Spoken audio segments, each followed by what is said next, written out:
algumas que estão associadas a cursos de água, por exemplo, né?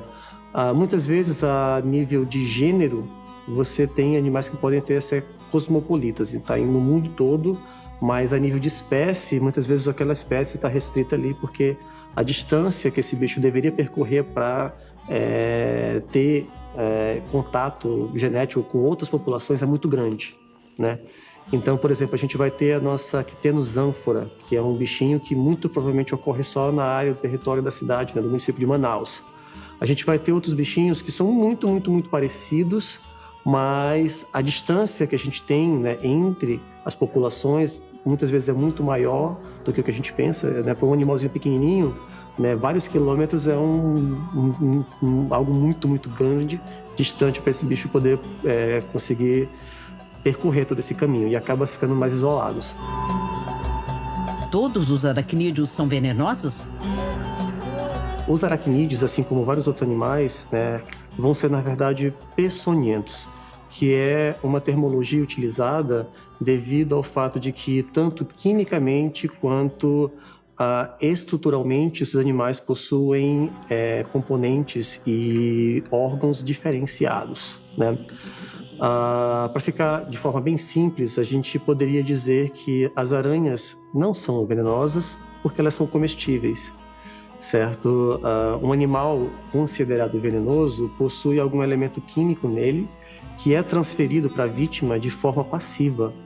Ou seja, o bicho não coloca no seu corpo, você que adquire quando come ou até pega nos animais.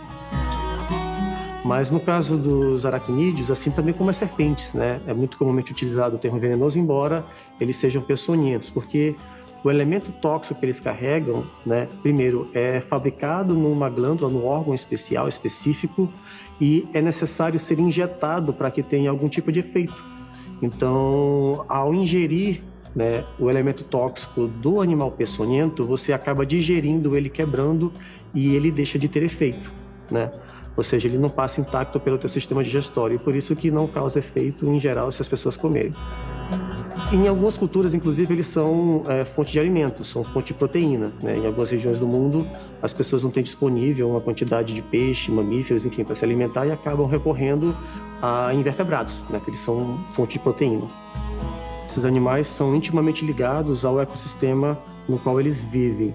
Todo organismo vai ter o que a gente chama de função, que está associado à forma como o bicho leva a vida dele. Quem ele preda, né, qual animal preda ele. E no caso dos aracnídeos, a gente vai ter uma relação quase sempre de predação. Esses animais são controladores de populações, né, são considerados, em muitos casos, controladores-chave, porque esses animais controlam diversos tipos de populações e diversos animais diferentes, incluindo as próprias populações. A gente tem bastante predação intraguilda. Quando estudamos ecologia das aranhas, a gente percebe que muitas vezes, em alguns ecossistemas, as aranhas são os maiores predadores delas mesmas. Então, normalmente, você vai ter aranha comendo muito mais aranha do que qualquer outro bicho comendo aranha.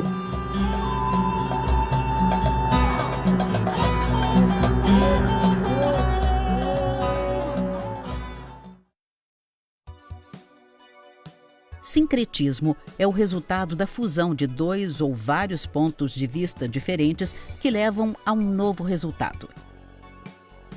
Ocorreu em diferentes regiões do mundo, com invasões, guerras, colonização e imigrações que resultaram no contato entre diferentes culturas. No Brasil, teve início com a chegada dos portugueses e africanos ao território, que já era habitado pelos indígenas. Dois exemplos de sincretismo no Brasil são a comida, que nasceu da união de diferentes culturas, e o candomblé, fusão da matriz religiosa africana com o catolicismo. Mas não parou por aí. O Brasil continuou recebendo pessoas de origens e culturas distintas. São italianos, japoneses, bolivianos, peruanos, colombianos e outros povos que contribuem para o sincretismo no nosso país.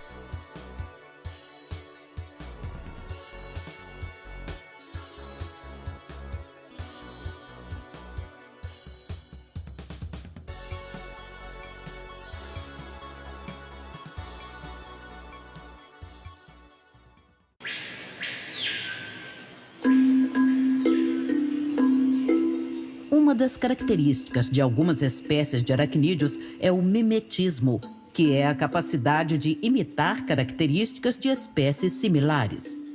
Mimetismo é uma das coisas mais fantásticas que a gente encontra na natureza, que é um processo de coevolução, né, que esses animais têm, no qual algumas espécies vão sendo selecionadas ao longo do tempo para ficarem cada vez mais parecidas com alguma outra coisa. A gente vê muito isso em aranhas, né? A gente tem várias aranhas que são miméticas e principalmente as aranhas imitam formigas. Isso não é por acaso. Na natureza, as formigas em geral tocam o terror, são bichos temidos de forma geral, são bichos bem agressivos, andam sempre em grupo, são bichos quase sempre impalatáveis, animais que têm, né, um gosto horrível devido ao ácido fórmico. Então, animais que comem aranhas normalmente não vão comer formiga. E se a aranha parece uma formiga, isso é muito vantajoso para ela.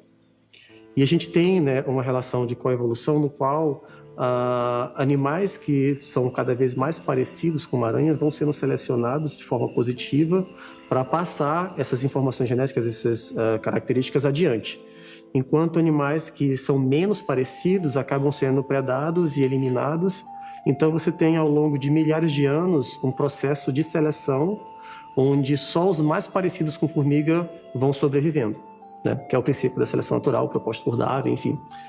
E a gente tem casos extraordinários no qual as aranhas, inclusive, conseguem, né, entrar no meio das formigas, se disfarçar de formiga, às vezes até conversar com a formiga usando as patinhas como antenas. Algumas espécies vivem dentro dos ninhos de formigas e consomem os filhotinhos das formigas, consomem as larvinhas. Ela precisa se parecer com a formiga, precisa andar que nem a formiga, conversar, cheirar que nem a formiga, para ela poder ter acesso aos ninhos, né?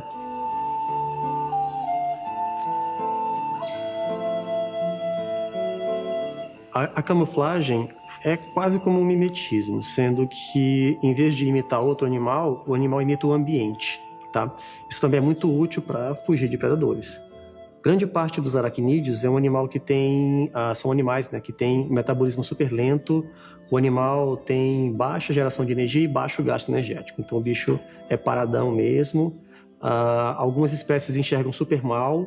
Então, uma das características que auxilia esses animais a sobreviverem é passar despercebido pelos outros animais. E o padrão de camuflagem está associado ao nicho ecológico do bicho. Então, se é um animal que vive em troncos de árvore, o animal precisa aparecer com um tronco de árvore. Se é um animal que vive nas folhas, ele precisa ficar parecido com as folhas para passar despercebido. Se é um animal que vive no chão, né, ele precisa parecer, né, com o chão. E, inclusive, a gente tem alguns animais que, de alguma forma, executam comportamentos que a gente poderia parar e pensar se o bicho não sabe que está se camuflando. Uma outra relação ecológica que a gente tem, né, está associada a características, né, de serem super coloridos. Então, é inclusive descrito como um comportamento. Até porque alguns animais, por exemplo, assumem posturas, né, corporais para exibir essas cores. Alguns animais, né, pulam de ponta cabeça para exibir a cor na barriga, por exemplo. Alguns animais inflam o papo para mostrar cores. E muitas vezes essas cores são para alertar outras espécies que estão ao redor de que aquele organismo é uma espécie perigosa, para não mexer com ele, né? É uma bandeira quase que universal. Inclusive, até no subconsciente do ser humano, muitas pessoas às vezes não sabem de onde ouviram, mas sabem que se algo é muito colorido, em geral pode ser perigoso, né? Então, o aposematismo justamente, né, é essa questão, né, que está associada com o comportamento ecológico do bicho ser tão colorido, mas tão colorido que dá medo. Aranhas, em geral, são animais solitários, mas essa regra não é válida para todas as espécies.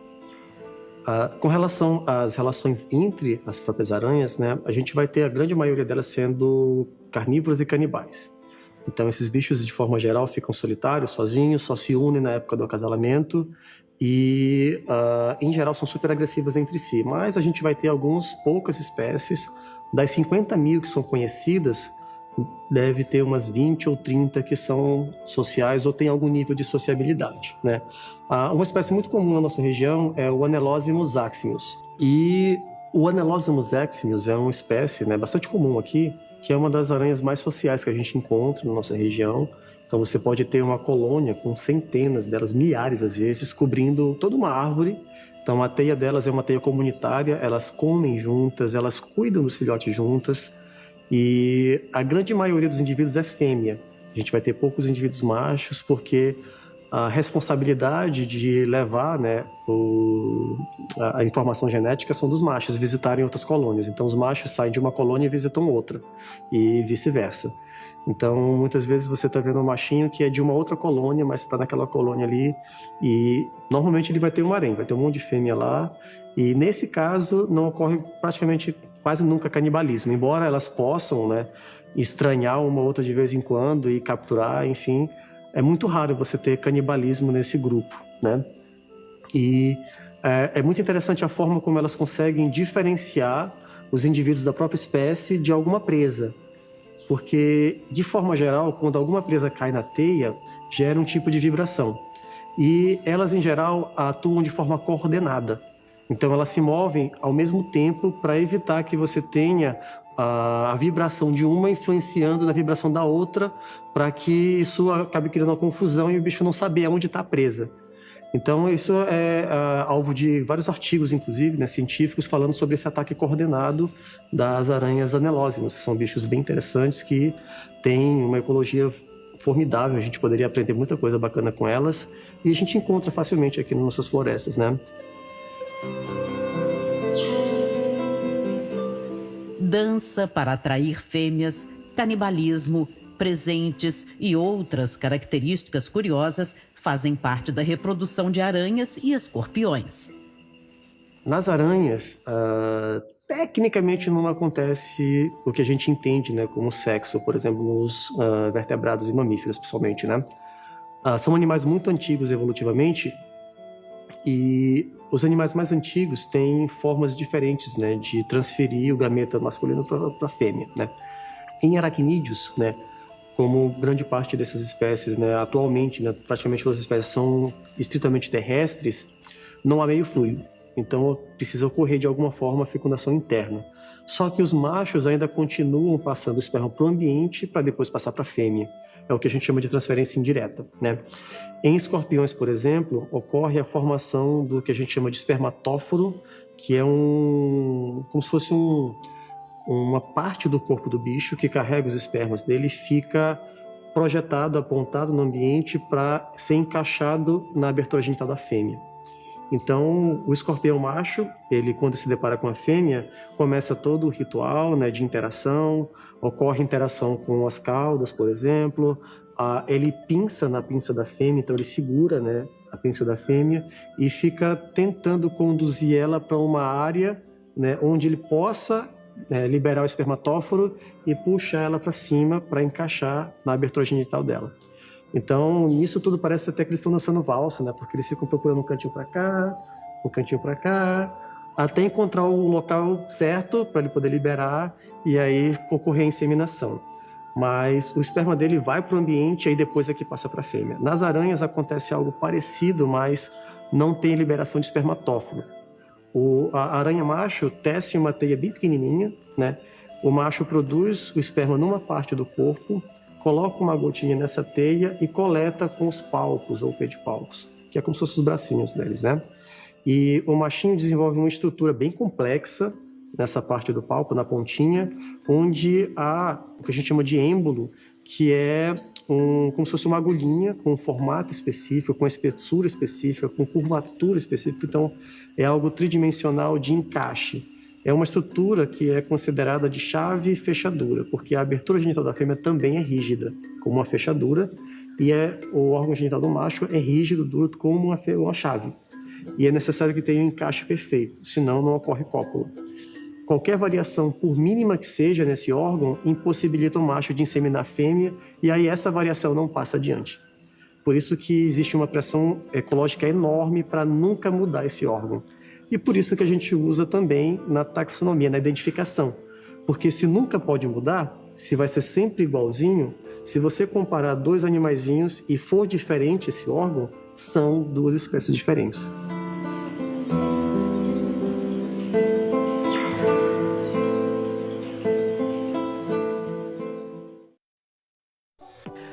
gosto muito do BA, então eu sou meio suspeito de falar para vocês, mas de qualquer maneira, essa evolução, principalmente aí a partir da segunda década do século XXI, trouxe aí mais uma ferramenta importante nos sistemas de informação que são necessários para as empresas adotarem.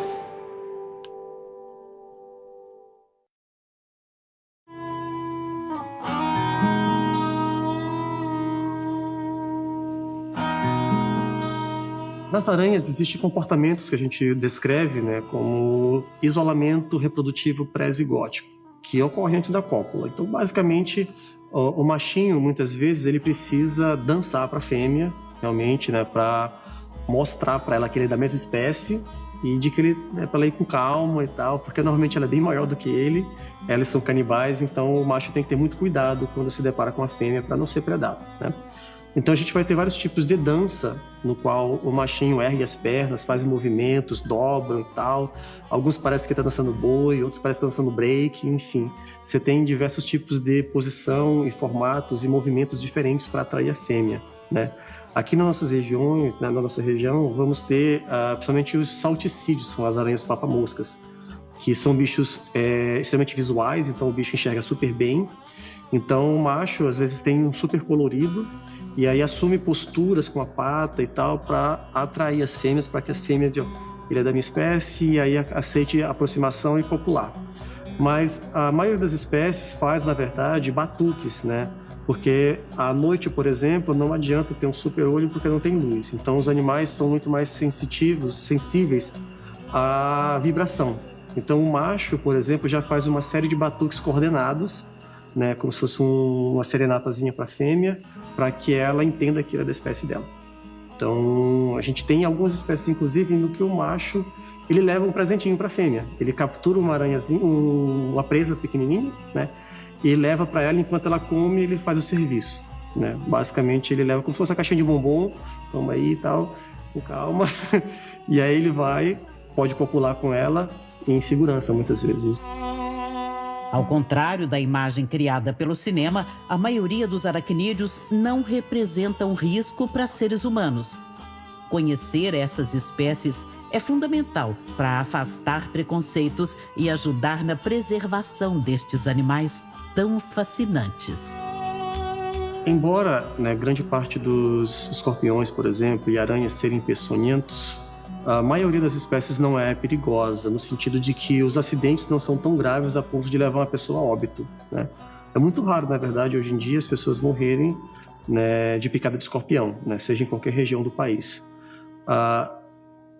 Mesmo, às vezes sendo um escorpião adulto e tal, a gente vai ter alguns casos mais graves quando a pessoa, por exemplo, tem algum tipo de alergia, quando a pessoa já tem debilitação em alguns órgãos, e isso realmente pode ser agravado. Mas, de forma geral, né, esses animais são, em sua grande maioria, inofensivos. No sentido de que a reação que você vai ter da picada de escorpião é simplesmente um inchaço e uma dor no local. Assim como a picada de um marimbondo, assim como a picada, né, de uma formiga, por exemplo, algo nesse sentido, né? E a gente acaba construindo uma imagem muito negativa, porque é quase isso que a gente observa, né, em filmes, em vídeos, em séries e tal, é que o escorpião picou, a pessoa morre, né? O bicho picou, a pessoa morre. A aranha paralisa todo o ser humano. Então, tudo isso, na verdade, são uma forma de apresentar o bicho, né, que não está associada com a realidade, né? E nos escorpiões acontece a mesma coisa. A gente vai ter, no Brasil, cerca de 160 tipos de escorpião, né, mais ou menos, e uma boa parcela deles vive na floresta, no seu cantinho, quase nunca interage com o ser humano, e mesmo que venha picar a pessoa, não vai ser nada grave, vai ser uma dor no local, um inchaço, e é isso, né? E outro detalhe importante que a gente precisa mencionar é que não ocorrem ataques de aracnídeos a seres humanos, esses animais não atacam a gente, tá? O que ocorre é um acidente devido ao fato de que você não viu o bicho e você amassou o animal contra o seu próprio corpo. O animal, por exemplo, estava na cama, você rolou e amassou o bicho e acabou pressionando ele sendo picado. O animal estava no sapato, você botou, imprensou o bicho no pé e acabou sendo picado. Então é sempre uma reação a ser pressionado, né? É um reflexo do bicho que acredita estar sendo predado, e vai tentar se defender de qualquer jeito.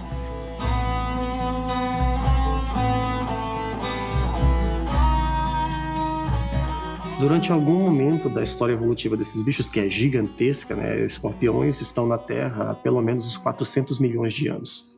E em algum dado momento, esses animais desenvolveram uma proteção natural contra diversos tipos de radiação, principalmente ultravioleta, né? E quando você ilumina esses animais com luz ultravioleta, eles se tornam fluorescentes, eles refletem um tipo de luz que é diferente, um pouquinho diferente da luz ultravioleta, com uma coloração que é mais visível para o nosso olho, né? Ao que tudo indica, acontece uma mudança no comprimento de onda que é refletido do bicho para a gente, fazendo com que essa luz seja mais facilmente vista pelos nossos olhos, né? A luz ultravioleta está